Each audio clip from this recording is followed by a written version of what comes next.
Well, hello there friends, Stag here. So, here we are. Another day, another time Stag tries to do some kind of weird project while there are 10 other things go swimming in her head that she needs to do for the year. I got the bright idea for an ultra fun and aggravating project to do just because reasons. If you are new to the channel, I work primarily traditionally painting with acrylics. My knowledge of Photoshop is horribly limited as I've only ever used it to crop, edit, scan, and most recently basic line art for my coloring book and some sticker designs. If you're experienced, I'm sorry, because I'm sure I do it all wrong, but I wanted to see what I could do. So that day, I started this little side project. I literally learned you could group layers and files and collapse them. That is one of the most intimidating things about the animating, is all those layers, so many layers. It helped clean up and organize it a bit. There are several points where I start merging more and more layers to just clean it up, and like I renamed the layers so there's less confusion on my part, because it is incredibly daunting. Now, fiddling with the timeline is always a little awkward for me, so I wanted the layers to be in order so I could just go through and click each one to show in succession. But it was just kind of an ambitious undertaking. I really wanted to stay organized with the layers anyway. It may sound stupid and second nature to some, but that work digitally more often, but in my normal world I only got one layer made up of lots of thin layers and I don't get to switch between.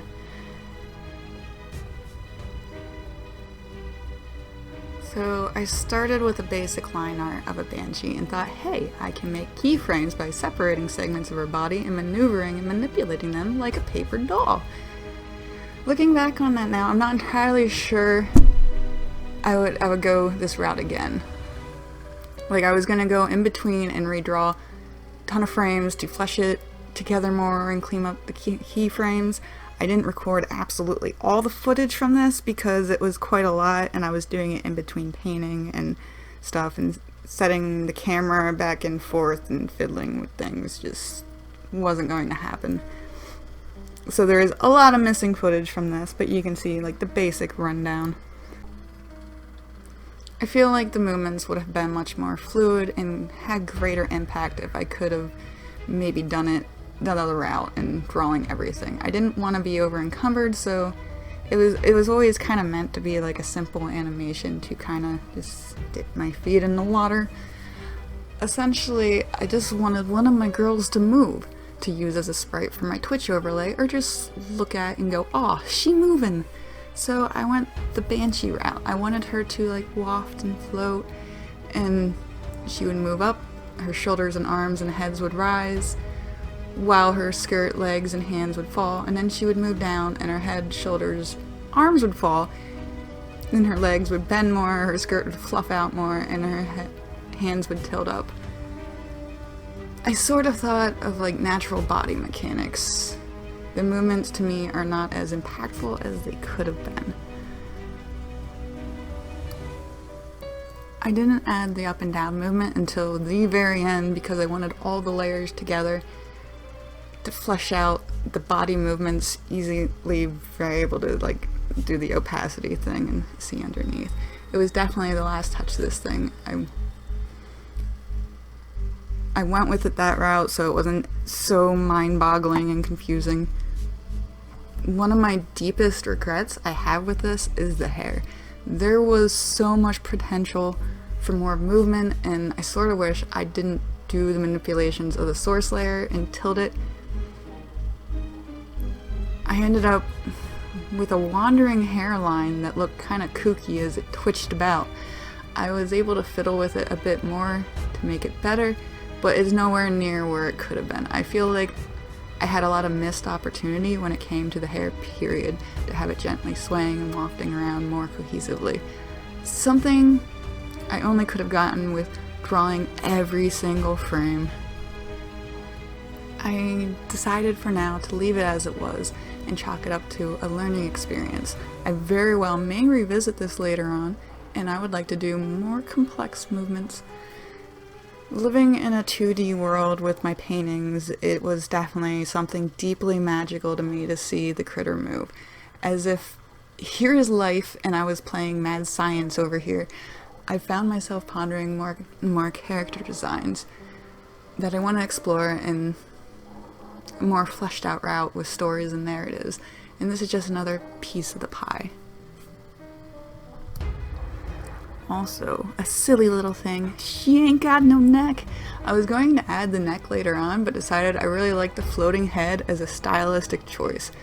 I think it may reappear later in the Banshees. I can see a nice ruffled neck collar and a dress encasing and revealing nothingness.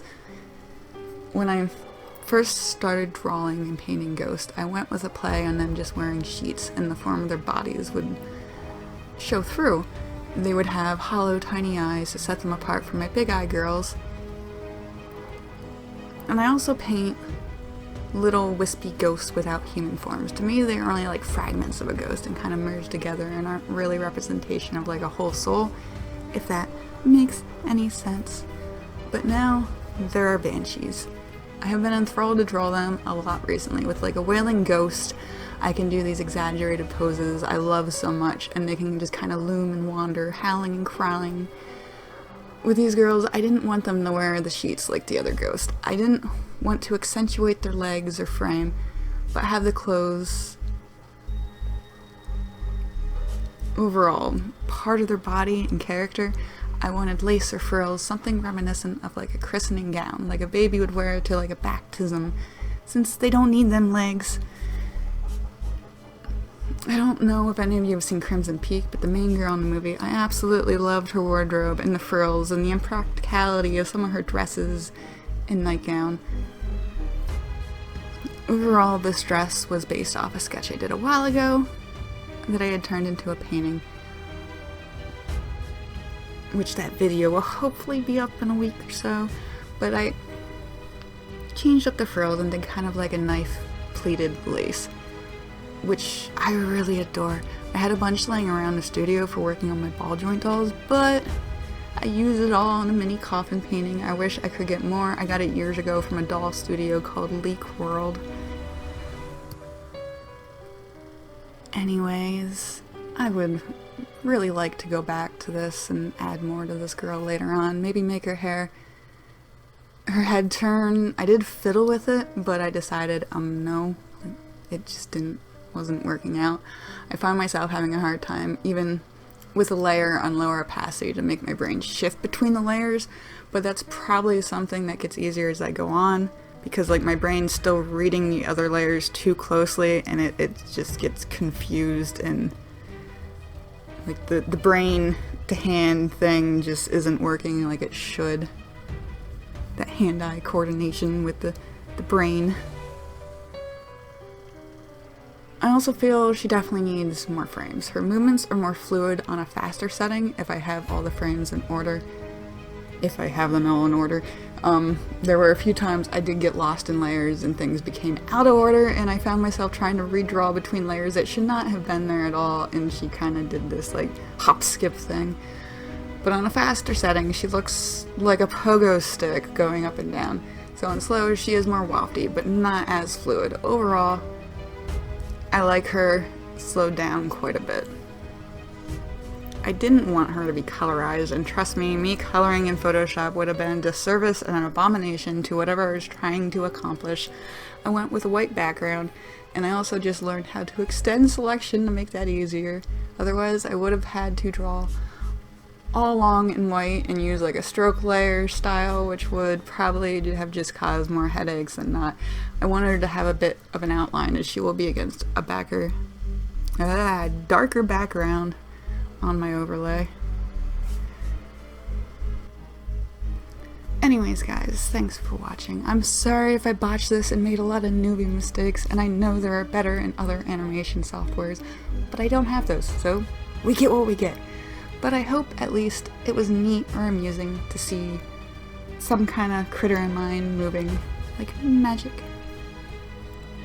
So feel free to follow me on Instagram, where I post my current works in progresses. You can also find me on Patreon, and of course my website, lowbrownmisfits.com, loaded with a medley of prints, paintings, stickers, pins, and more featuring my art. Well, bye.